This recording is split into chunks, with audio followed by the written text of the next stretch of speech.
Le foie est une volumineuse glande qui sécrète la bile et assure un grand nombre de fonctions métaboliques indispensables à la vie. Le foie occupe l'hypocondre droit et se prolonge dans l'épigastre et dans l'hypocondre gauche. Il est enveloppé par une capsule conjonctive appelée capsule de Glisson. Le foie est le viscère le plus volumineux et le plus lourd de l'organisme. Son poids est d'environ 1500 grammes sur le cadavre. Chez le vivant, le foie contient en plus de 800 à 900 grammes de sang. La surface du foie est lisse. Elle se subdivise en 3 faces: face supérieure, face inférieure et face postérieure.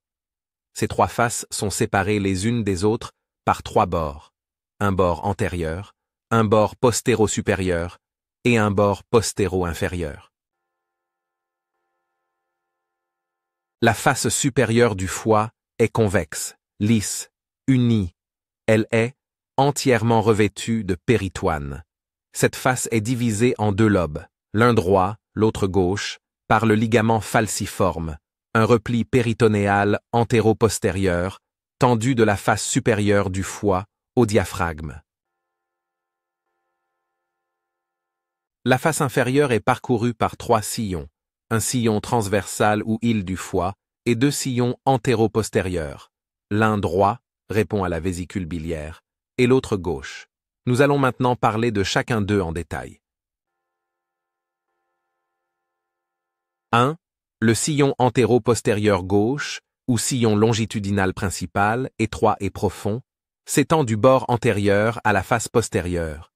Divise en 2 segments, l'un antérieur, l'autre postérieur. Le segment antérieur contient le reliquat fibreux de la veine ombilicale. C'est le sillon ombilical. Le segment postérieur, plus étroit, se poursuit à la face postérieure de l'organe. Il loge le reliquat fibreux du canal veineux.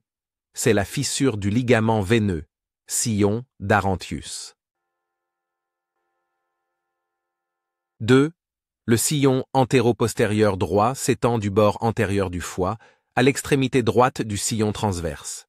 Peu marqué mais très large, ce sillon est appelé fossette cystique parce qu'il répond à la vésicule biliaire.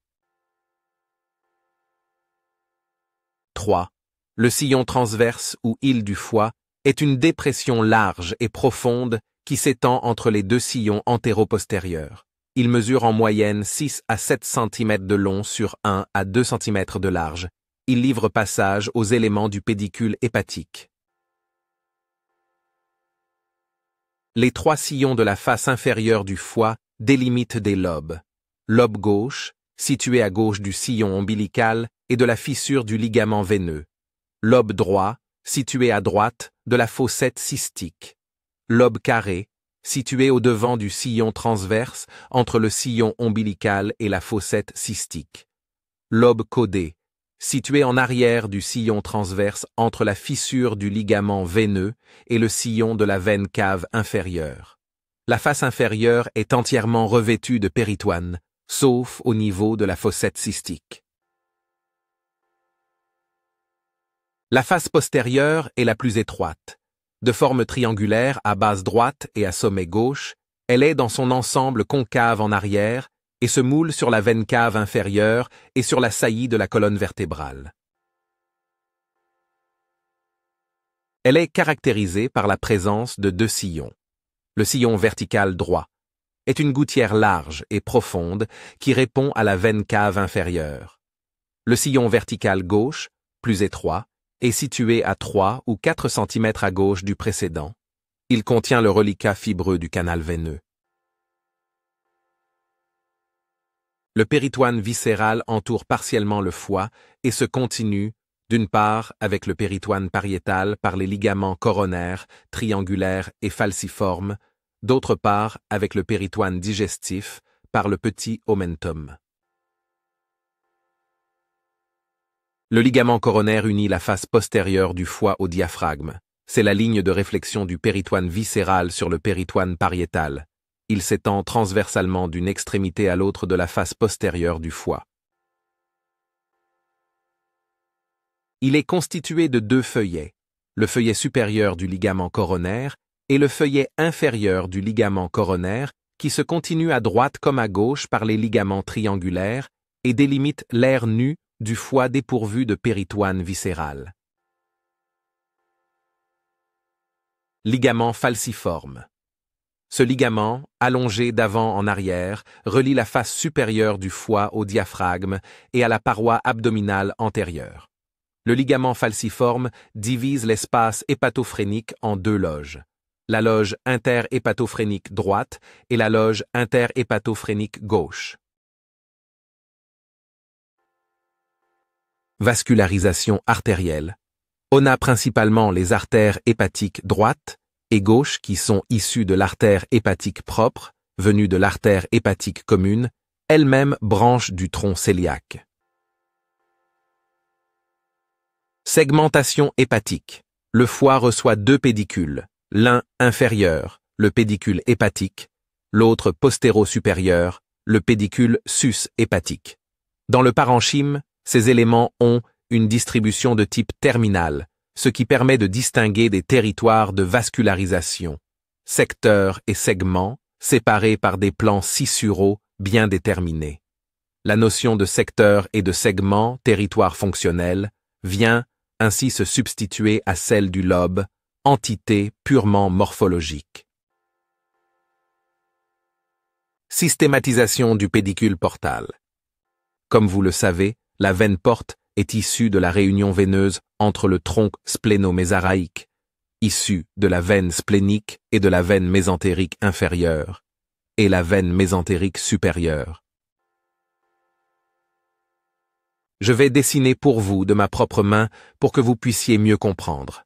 La veine porte se divise dans le île en deux branches principales, l'une droite, l'autre gauche. La branche gauche irrigue la totalité du foie gauche, la branche droite irrigue le foie droit. La limite entre le foie droit et le foie gauche est la scissure portale principale. Systématisation de la veine porte gauche. La veine porte gauche suit d'abord un trajet transversal, puis se divise à l'extrémité gauche du île en deux branches, les veines latérales et paramédiane gauche.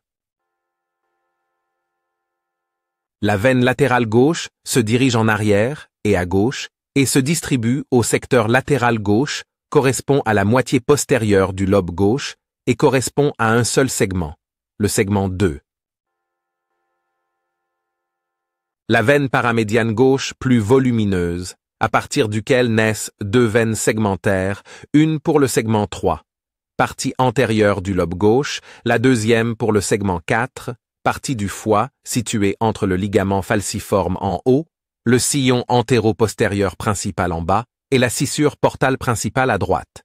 Il se crée alors un plan scissural gauche ou scissure portale gauche qui sépare le segment 2 du segment 3, dans laquelle chemine la veine sus-hépatique gauche.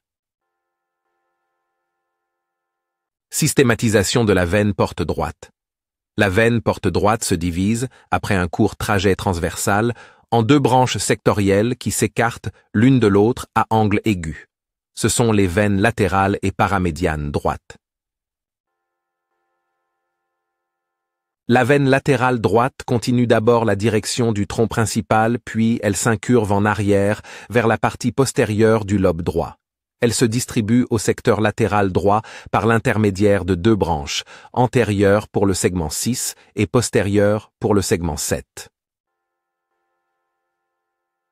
La veine paramédiane droite se dirige d'abord en avant et en haut pour donner une branche pour le segment 5, puis elle se recourbe en arrière pour donner une branche au segment 8.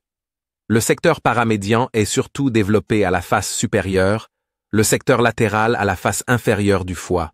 Entre les deux se trouve la scissure portale droite. Le segment 1 se trouve dans le secteur dorsal, le lobe caudé. Le lobe caudé ou dorsal est situé en arrière du tronc de la veine porte. Il reçoit de fins rameaux de la face postérieure des pédicules droit et gauche. Au total, le foie est composé par 5 secteurs subdivisés en 8 segments numérotés de 1 à 8, et que l'on peut schématiser sur la face inférieure du foie, dans le sens inverse des aiguilles d'une montre.